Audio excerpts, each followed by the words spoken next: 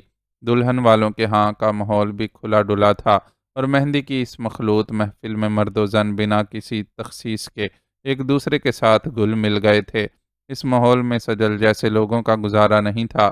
وہ دیکھ چکا تھا کہ سجل اپنی چادر کے پلوں میں چہرہ چھپائے کچھ عمر رسیدہ خواتین کے ساتھ ایک طرف پڑے ہوئے صوفوں میں سے ایک صوفے پر بیٹھی ہوئی ہے۔ یقینی طور پر وہ اس ماحول کو انجوائے نہیں کر رہی تھی، جبکہ وہ خود مرد ہونے کی رعایت کے ساتھ آرام سے ایڈجسٹ کر گیا تھا۔ زرد اور سبز امتزاج کے لباس میں پھولوں سے سجی دلہن نے محفل میں قدم رکھا تو گویا بونچال ہی آ گیا۔ آتش بازی، تیز میوزک، تالیاں، سیٹیاں، عجیب ایک ہلڑ بازی تھی جس سے دلہن کا استقبال کیا گیا۔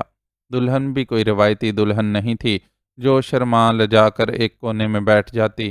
وہ سب کے ساتھ شامل ہو گئی اور فیصل کے ہاتھوں میں ہاتھ ڈالے اس بیتو کے رقص میں شامل ہو گئی جو تیز میوزک پر ہر شخص اپنی اپنی بساط کے مطابق کر رہا تھا۔ او یار، کسی نے عالم شاہ کو بھی ہاتھ پکڑ کر رقص کرنے والوں کے درمیان کھینچ لیا۔ اسے رقص کا سلیقہ نہیں تھا، چنانچہ اپنے ہی جیسے چند اناڑیوں کی طرح الٹے سیدھے ہاتھ پیر مارنے لگا۔ رقص کرتے ہوئے بھی اس کی نظریں بار بار اجالا کی طرف جا رہی تھیں۔ وہ بڑی مہارت کا مظاہرہ کر رہی تھی اور اس کے لچکدار جسم کی ہر حرکت میں دیکھنے والوں کو اپنی طرف کھینچ لینے کی تاثیر تھی۔ عالم شاہ کو اس کی اس بے باکی سے رقص کرنا اچھا نہیں لگ رہا تھا، لیکن وہ اپنی نگاہ کو روک لینے پر بھی قادر نہیں تھا۔ خلاف توقع اجالا نے زیادہ دیر رقص میں حصہ نہیں لیا اور خاموشی سے پیچھے ہٹ گئی۔ عالم شاہ نے بھی سرک جانے میں عافیت سمجھی، لیکن اس کی آنکھیں گویا سورج مکھی کے دو پھول تھے جن کا رخ ہر صورت اجالا ہی کی طرف تھا۔ نگاہوں کی اس بے اختیاری نے ہی اسے یہ منظر دکھلایا کہ اجالا بے حد خاموشی سے محفل چھوڑ کر باہر کی طرف جا رہی ہے۔ کہاں اس تجسس نے اسے بھی اجالا کے پیچھے جانے پر مجبور کر دیا۔ وہ جو بہت خاموشی سے محفل سے سرکی تھی، اب تیز تیز قدموں سے چلتے ہوئے پارکنگ کی طرف جا رہی تھی۔ پارکنگ میں روشنی کم تھی، لیکن اجالا کے جلملاتے آویزے اور چوڑیوں کی کھنک اس کا سراغ بآسانی دے رہے تھے۔ وہ محتاط بھی تھا اور اس کا سیاہ لباس بھی اس کا مددگار بنا ہوا تھا، اس لیے اجالا اس کے اپنے پیچھے موجود ہونے سے قطعی لا علم گاڑیوں کی قطاروں کے ساتھ آگے بڑھتی جا رہی تھی۔ یکدم ہی اس کے جسم کو ہلکا سا جھٹکا لگا اور وہ ایک بڑی سی گاڑی کے پیچھے یوں غائب ہو گئی جیسے کسی نے اچانک ہاتھ پکڑ کر اسے اپنی طرف کھینچ لیا ہو۔ عالم شاہ اضطراری طور پر بھاگ کر اس سمت جانے ہی لگا تھا کہ خیال آیا، اجالا اپنی مرضی سے یہاں آئی ہے اور یقیناً کسی شناسا سے ہی ملنے آئی ہے۔ جب ہی تو یوں کھینچے جانے پر بھی اس نے کوئی چیخ پکار نہیں کی۔ وہ کون تھا یہ جاننے کا تجسس اسے دبے قدموں آگے لے گیا۔ تم باز نہیں آتے سنیل، میں نے تمہیں منع بھی کیا تھا یہاں آنے سے۔ درمیانی فاصلہ سمٹا تو اس کی سماعتوں سے اجالا کی ناز اور جذبات بھری آواز ٹکرائی۔ تم نے یہ جو اپنی تہلکہ خیز پکس واٹس اپ کی تھیں، انہیں دیکھنے کے بعد میں رک سکتا تھا کیا؟ جواب میں سنائی دینے والی مردانہ آواز میں جذبات کی تپش تھی۔ اس کے بعد عالم شاہ کو بے چین کر دینے والا ایک خاموش لمحہ گزرا۔ بس کرو نا، میرا سارا میک اپ خراب ہو جائے گا۔ خاموش لمحے کے بعد سنائی دینے والی اجالا کی آواز میں خمار سا تھا۔ کیا کروں، تم سندر ہی اتنی لگ رہی ہو۔ سو تو ہے، وہ میرا پاکستانی کزن بھی آج مجھ پر سے نظریں نہیں ہٹا پا رہا تھا۔ وہ کھلکھلائی۔ نہ کرو اس کی بات، ایک بار بچ گیا ہے، کہیں ایسا نہ ہو کہ اب کے مارا ہی جائے۔ اتنے بھی جیلس نہ ہو، چلا جائے گا بیچارہ شادی کے بعد۔ جاتے جاتے تمہارا ہاتھ مانگ گیا تو تمہارے ابا جی ویسے ہی اس پر فدا ہیں، کہیں پچھلوں کی محبت میں ہاں ہی نہ کر بیٹھیں۔ نہیں مانگے گا ہاتھ، میں اس کی بہن کو جھوٹے سچے قصے سنا کر اتنا ڈرا رہی ہوں کہ وہ دوبارہ کبھی اپنے بھائی کو انڈیا کا رخ نہیں کرنے دے گی۔ وہ تو شاید اس سورما کی زخمی حالت میں واپسی کے بعد ہی اسے لے کر پاکستان لوٹ جاتی، لیکن ابا جی اور بھائیوں کے اصرار کی وجہ سے شادی تک رکنے پر مان گئی۔ اب دیکھنا شادی کے بعد کیسے دونوں بہن بھائی دم دبا کر بھاگتے ہیں۔ اجالا کے پر اعتماد لہجے میں شوخی تھی۔ شادی کے بعد اگر وہ 4-6 دن بھی اور مجھے دکھائی دیا تو سمجھ لو کہ اس بار ایسا اسے غائب کروں گا کہ تمہاری سفارش پر بھی واپس نہیں کروں گا۔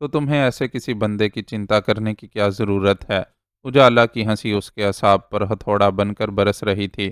اسے اپنے ساتھ گزرنے والے واقعے کا سرا مل گیا تھا کہ دیار غیر میں اس پر ایسا عذاب آخر کیوں نازل ہوا تھا۔ تم بھی بس نام کی ہی میری ہو۔ تمہارا وہ اتنا لبرل پریوار شادی کے سمے سارا لبرلزم بھول جاتا ہے۔ مجھے سب خبر ہے کہ تمہارے ابا جی نے جلیل کو اس کی پسند کی ہندو لڑکی سے شادی کی اجازت نہیں دی تھی۔ بیٹی کے معاملے میں وہ کہاں راضی ہوں گے؟ انہیں راضی کرنے کی ضرورت ہی کیا ہے جب میں تم سے کورٹ میرج پر راضی ہوں؟ بس ذرا یہ شادی نمٹنے دو، پھر جس دن کہو گے آ جاؤں گی۔ اجالا کے ارادے خطرناک تھے۔ ٹھیک ہے، تم انجوائے کرو اپنے بھائی کی شادی، میں بھی اس عرصے میں بہتر پلاننگ کر لوں گا۔ تمہارے کزن کے پاس سے ملنے والے مال سے شروع کا خرچہ پانی تو ہو ہی جائے گا، آگے کے لیے بعد میں کوئی ارینجمنٹ کر لیں گے۔ اس بار عالم شاہ نے اس کی آواز شناخت کر لی۔ ایئرپورٹ سے نیاز شاہ کے گھر آتے ہوئے انہیں جن ڈاکوؤں نے لوٹا تھا، یہ اس کا سربراہ تھا۔ پولیس والوں یا جو بھی وہ تھے کہ ٹھکانے پر ہوش میں آ جانے پر بھی اس نے یہی آواز سنی تھی، اور اب اس پر انکشاف ہو رہا تھا کہ یہ شخص اجالا کا عاشق ہے۔ اس کا دل چاہا کہ درمیانی فاصلہ طے کر کے ان دونوں تک جا پہنچے اور اس خبیث سنیل کی گردن دبوچ لے، لیکن پھر خود پر قابو پا گیا۔ خرچے کے لیے اتنا پریشان ہونے کی ضرورت نہیں، میں کوئی خالی ہاتھ تو تمہارے پاس آؤں گی نہیں۔ تم بس میرے لیے کوئی اچھا سا گھر رینٹ پر لے کر اسے سیٹ کر دو۔ ہم کورٹ میرج کر کے پہلے ہنی مون کے لیے دبئی جائیں گے اور پھر واپس آ کر اس گھر میں مزے سے رہیں گے۔ اسے قطعی فکر نہیں تھی کہ اس کے اس عمل سے اس پر جان چھڑکنے والے باپ پر کیا بیتے گی۔ وہ بس اپنے سنہرے خوابوں میں جکڑی ہوئی تھی۔ مائی سویٹ ہارٹ، میں کتنا لکی ہوں کہ مجھے تم جیسی لڑکی پریم کرتی ہے۔ اجالا کے جواب نے اس کے عاشق کا دل خوش کر دیا تھا، اور یقیناً اب وہ اس خوشی کا عملی اظہار کرنے میں مصروف تھا۔ بس اب مجھے جانے دو، زیادہ دیر گزر گئی تو مجھے کوئی بہانہ بنانا بھی مشکل ہو جائے گا۔ تھوڑی دیر بعد اجالا کی ہانپی ہوئی سی آواز سنائی دی۔ من تو نہیں کرتا لیکن تمہیں کشٹ میں بھی نہیں ڈال سکتا۔ جاؤ، لیکن یاد رکھنا کہ تمہیں میرے پاس ہی آنا ہے۔ وہ بڑی جذباتیت کا اظہار کر رہا تھا۔ آؤں گی، ہمیشہ ہمیشہ کے لیے آ جاؤں گی۔ اجالا نے بھی جذباتی لہجے میں یقین دہانی کروائی اور اس گاڑی کے پیچھے سے نکل آئی جہاں وہ دونوں خود کو پوشیدہ کیے ہوئے تھے۔ عالم شاہ نے خود کو مزید سمیٹ لیا کہ اجالا کی اس پر نظر نہ پڑے۔ ویسے وہ اتنی مدہوش ہو رہی تھی کہ اسے ارد گرد دیکھنے کا بھی دھیان نہیں تھا۔ میں عشق کا جادو اس کی چال تک سے چھلک رہا تھا۔ وہ پارکنگ سے نکل گئی تو عالم شاہ نے پیش قدمی کا فیصلہ کیا۔ وہ کوئی جذباتی قدم اٹھا کر نیاز شاہ اور ان کے خاندان کی رسوائی کا انتظام کرنے کی بجائے بہت خاموشی سے اس بندے سے نمٹنا چاہتا تھا۔ اسی لیے اجالا کے وہاں سے نکل جانے کا انتظار کرتا رہا تھا۔ اس احتیاط اور انتظار میں اس سے تھوڑی سی چوک ہو گئی، جس کا خمیازہ اسے اپنے سر پر ٹوٹنے والی قیامت کی صورت میں بھگتنا پڑا۔ معزز ناظرین و سامعین، لائک، کمنٹس اور شیئر ضرور کریں۔ شکریہ۔